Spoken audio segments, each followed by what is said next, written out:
ये तेरे कंट्रोल में क्या रे? रूस को यूक्रेन पर आक्रमण करना चाहिए या नहीं करना चाहिए, तेरे कंट्रोल में। तेरे कंट्रोल में पेट्रोल का, डीजल का रेट क्या होना चाहिए ये नहीं है, लेकिन अपनी इनकम इतना कर लेना कि 1000 रुपए लीटर भी होगा तो भी खरीद लूंगा, ये कंट्रोल में है। हेलो, समझ में आ रहा है? लेकिन उस पर फोकस करने की बजाय सामान्य व्यक्ति उन चीजों के बारे में चर्चा करता है जो कंट्रोल में है ही नहीं। तो ये सबसे बड़ा कारण है फेल होने का। इसके अलावा 10 कारण हैं फेल होने के, जिस पर हम बात करेंगे। सबसे पहला महत्वपूर्ण कारण है निरंतरता के अभाव में लोग फेल हो जाते हैं। लोग निरंतर काम नहीं करते, स्मार्ट होते हैं, नॉलेज भी खूब होती है, लेकिन कंसिस्टेंसी नहीं है, बिल्कुल कंसिस्टेंट है। अभी मैं आपसे प्रश्न पूछूं ना कि आपने पिछले 30 दिन, 31 दिनों में, पिछले महीने 31 दिनों में क्या आपने 31 प्लान दिखाए? नहीं दिखाए। यानी क्या आपने रोजाना एक प्लान का एवरेज आया कंसिस्टेंटली? नहीं आया। इसका मतलब मैं कंसिस्टेंट नहीं हूं। कभी दिखाता हूं, कभी नहीं दिखाता, कभी मिलता हूं, कभी नहीं मिलता।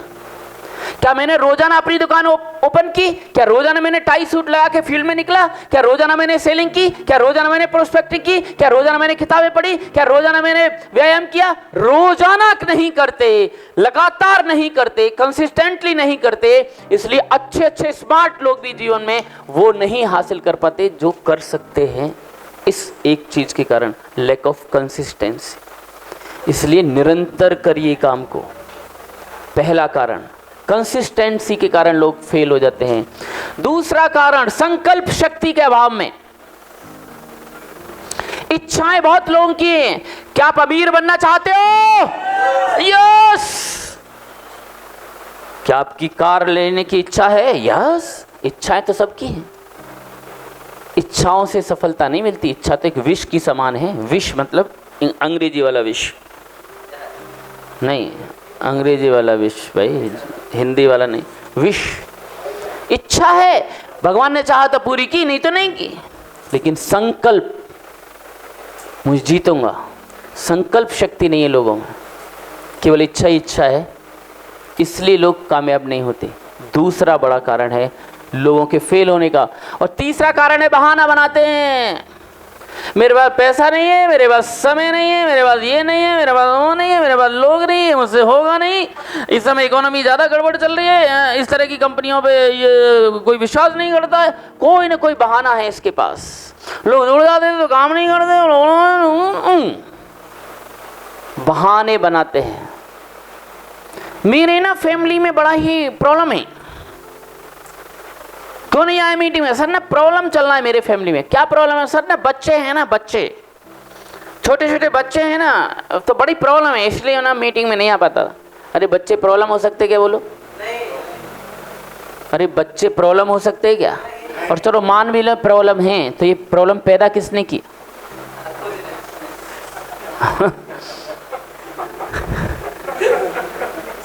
तो प्रॉब्लम बता रहे हैं उनको, ये बहाने। तो एक चीज याद रखिए, या तो आप बहाने बना सकते हैं या तो आप पैसा बना सकते हैं। दोनों में से एक चीज, दोनों में से एक चीज। और ग्रुप डायनामिक्स का रूल कह रहा है, यदि एक ने ताली बजा दी, अरे सुधर जाओ। इतना बोलने के बाद भी कई लोग हाँ हाँ कुछ बताए तो था कुछ ग्रुप डायनामिक्स। अरे, और चौथा कारण, मैं अनलकी हूँ, मेरा गलत जगह जन्म ले गया, मैं गरीब घर से हूँ। बहाने बना रहे, मैं कम पढ़ा लिखा हूँ, कुछ न कुछ ऐसे बहाने बनाए जा रहे। मेरे पास कांटेक्ट नहीं है, लिस्ट नहीं है मेरे पास, बहाने। चौथा कारण, लोग अतीत की गलतियों से नहीं सीखते, वही वही गलतियां वापस करते रहते, वही वही गलतियां, मूल्यांकन ही नहीं करते, मूल्यांकन ही नहीं करते। मैं आपसे पूछना चाहता हूं, क्या आप, पिछला फाइनेंशियल ईयर चला गया, क्या आप अपनी अपलाइन के साथ समय लेकर बैठे? सर इस एक साल में मुझसे कुछ गलती तो नहीं हुई? ऐसी कौन सी चीज है जो मुझे और बेटर करने की जरूरत है, सुधारने की जरूरत है? कोई कमी है जिसको मैं पूरा करूं? हम गलतियां करते जाते हैं, वही गलतियां। पहले भी प्लान दिखा के फॉलो अप नहीं लेते थे, अभी भी वही कर रहे हैं। पहले भी प्लान दिखा के छोड़ देते थे, अभी भी वही कर रहे हैं। पहले भी प्लान दिखाकर थोड़ा एक्टिव करके उनके यहाँ काम करने, उनकी सपोर्ट करने नहीं जाते थे, अभी भी वही गलती कर रहे हैं। पहले भी किताबें नहीं पढ़ते थे, अभी भी वही कर रहे हैं। पहले भी अपलाइन को रिपोर्टिंग नहीं करते थे, अभी भी वही गलती कर रहे हैं। हेलो, क्या मेरी बात समझ रहे हैं? वही गलतियां करते रहते हैं, सबक नहीं लेते। पहले भी उल्टा सीधा बोलते थे डाउनलाइन को, नौकर समझते थे, अभी भी वही कर रहे हैं। पहले भी एंग्री यंग मैन था, ये अपमान कर देता था किसी का, अभी भी वही कर रहा है। पहले भी अपलाइन को कुछ नहीं समझता था, अभी भी वही कर रहा है। वही गलतियों से सबक नहीं लेते। और 5वां कारण है आत्मानुशासन के कारण। सेल्फ डिसिप्लिन नहीं है रे लोग, ये बहुत बड़ा कारण है फेल होने का हमारे बिजनेस में, बहुत बड़ा कारण। सेल्फ डिसिप्लिन नहीं है। मैंने बहुत पास से देखा है अपने जीवन को इस बिजनेस में और लोगों के जीवन को, क्योंकि यहां पर नौकरी नहीं है, इंपोर्ट डिसिप्लिन नहीं है, इसलिए आदमी ढीला हो जाता है। आराम से जगता है, आराम से आता है, कई बार फील्ड में जाता है, कई बार फील्ड में नहीं जाता है, कई बार किताबें पढ़ता है, कई बार नहीं पढ़ता है। अनुशासन ही नहीं है, क्योंकि किसी के प्रति रेस्पॉन्सिबल नहीं है। और हम यूपी और बिहार के लोगों को तो अनुशासन में रहने की आदत है भी नहीं।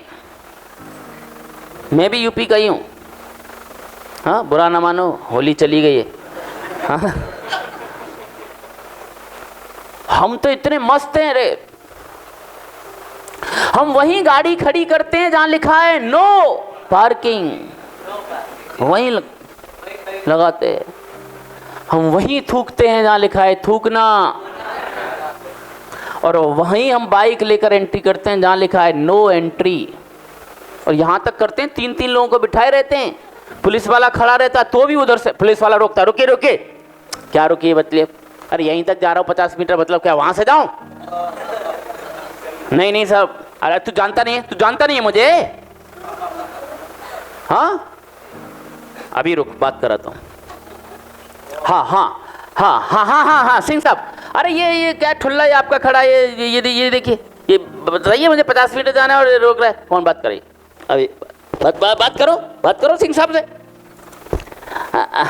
जी हाँ अच्छा, आपका नाम नहीं बताया था सर इसने। जाइए,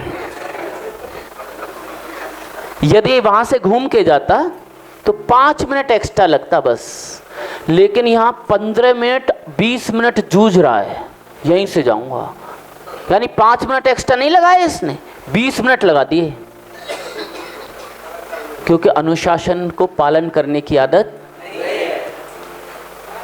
ये हर वो काम करता है, ये वहीं पर सब काम करता है, वहीं पर खड़ा होता है जहां पर लिखा है गधे के पूत यहां मत। ऐसा है कि नहीं, बोलो?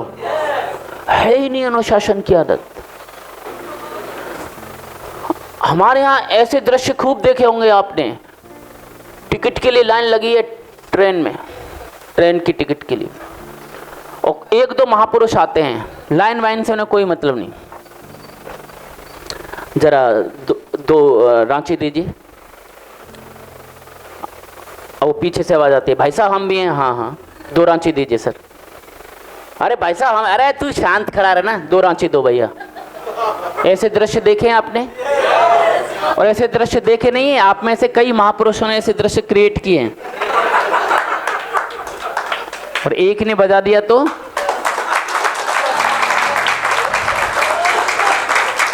आदत ही नहीं अनुशासन में रहने, ऐसे हो गए हम। क्या अनुशासन में बंधना सीखिए। अब मैं भी यूपी वाला हूं, अब मैं महाराष्ट्र में गया MBA करने, यूपी वाला।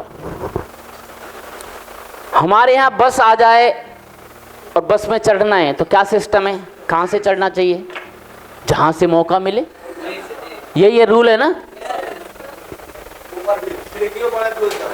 और सबसे सहूलियत वाली जगह कौन सी है? खिड़की वाली। सबसे पहले रूमाल जाता है और फिर रूमाल के साथ जब कोई छुटका बच्चा होता है तो उसके साथ लैंड करा दिया जाता है। और ड्राइवर वाली सीट खिड़की को भी उपयोग करते हैं कई लोग। कहीं से भी चढ़ो, फ्री स्टाइल मामला है। हम गए वहाँ महाराष्ट्र, MBA किया 2 साल औरंगाबाद से, संभाजी नगर से। अब एक दिन खड़े बस स्टैंड पर, इंस्टीट्यूट जाते थे, तो उस दिन थोड़ा बस लेट आई। गवर्नमेंट की बस चलती है, सिटी बस, तो भीड़ ज़्यादा थी। तो वहाँ सिस्टम है, अनुशासन है कि पीछे से चढ़ते हैं और आगे से उतरते हैं। अब काफ़ी लोग, 20-25 लोग पीछे से चढ़ने की कोशिश कर रहे हैं और आगे वाला खाली बिल्कुल। हमने कहा यार अजीब बेवकूफ़ लोग हैं, सब यहीं के यहीं लगे पड़े हैं। हम होशियार, हम गए, चढ़ गए। बस चलने लगी, रेंगने लगी। हम रेंगती हुई बस में, आगे से खाली था, बड़बड़ दौड़े और चढ़ गए। अब जैसे ही चढ़े तुरंत ड्राइवर ने साइड में गाड़ी लगाई और ड्राइवर बोला खाली उतरा, मराठी में, नीचे उतरो। खाली उतरा मतलब नीचे उतरो। मैंने कहा अब तो चढ़ गए, अब क्या समस्या, चलो। अब क्यों खाली उतरा, अब तो चढ़ गए, अब क्या समस्या, चलो। ना ना ना, खाली उतरा। भाई साहब बस ना हिला। हम भी बहस कर रहे, अरे मतलब तुमने गाड़ी चला दी और गाड़ी चला दी और पीछे इतनी भीड़ थी तो हम क्या करते, तुम गाड़ी क्यों चला रहे थे, तो हम आगे से चढ़ गए, इसमें क्या समस्या होगा, अब तो चढ़ गए, अब चलो। तुम कौन सा रूल सारे फॉलो करते हो। अब तो खाली उतरा। भाई साहब उसकी स्वर में स्वर, सारी सवारियों ने, अरे भाई साहब खाली उतरिए ना, क्या आमचा सुद्धा उशी होता है, ऑफिस जाना है अपना, खाली उतरा, खाली उतरा, खाली साला, सब खाली उतरा चिल्लाने लगे। हम चिपन्नी सा मुंह लेकर आगे से खाली उतरे और फिर पीछे से नहीं चढ़े उस पर।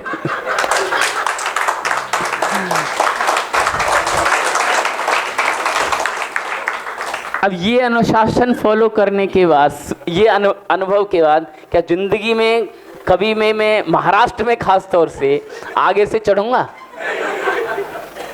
आदत नहीं हमको अनुशासन में रहने की। हाँ, तो अनुशासन में रहना सीखिए। किसी की एक बहुत बड़ा सूत्र दे रहा हूं, ध्यान से सुन लो। बहुत बड़ा सूत्र। जीवन में 1 से 2 लोग ऐसे होने चाहिए जिस पर आप आंख बंद करके विश्वास करें और अपने जीवन को सौंप दें। आपको जो करना है करिए, उसके हिसाब से काम करें, उसका डिसिप्लिन फॉलो करें। अनुशासन एक पतंग की तरह है, पतंग की तरह। पतंग ऊंचाई पर पता है कब जाती है? जब खींचा जाता है। जब खींचते हैं तो ऊंची जाती है और जब ढील देता है तो धीरे धीरे लहरा के नीचे जाती है। तो अनुशासन रूपी डोरी वही है, किसी के हाथ में दे दो सीनियर के जीवन में, और वो जब लगेगा तो खींचेगा। सूट पहन के क्यों नहीं आ रहा, मीटिंग में टाइम से क्यों नहीं आ रहा, चलो बुक क्यों नहीं पढ़ रहा है, तो बुरा मत मानिएगा। आपकी जीवन की पतंग ऊंचाई पे जाने वाली है। फिर वो बीच में ढील भी देगा, ढील देगा, फिर देखेगा लड़खड़ा रहा है भैया ये, नीचे जा रहा है, फिर वो टाइट करेगा। क्या बात है भाई, पहले बोला था क्या, हाँ किताब तो पढ़ने लगे लेकिन ये क्यों नहीं कर रहे हो, फिर टाइट करेगा आपको। आपको अपने जीवन की डोर किसी योग्य व्यक्ति के हाथ में दे देनी चाहिए। आपके जीवन में सफलता की उड़ान भरना शुरू हो जाए। ये ऐसे चलता है। अनुशासन, अनुशासन बनाइए। ये जो कमिटमेंट आपने किए हैं इन पर उतरिए खरे। और छठा कारण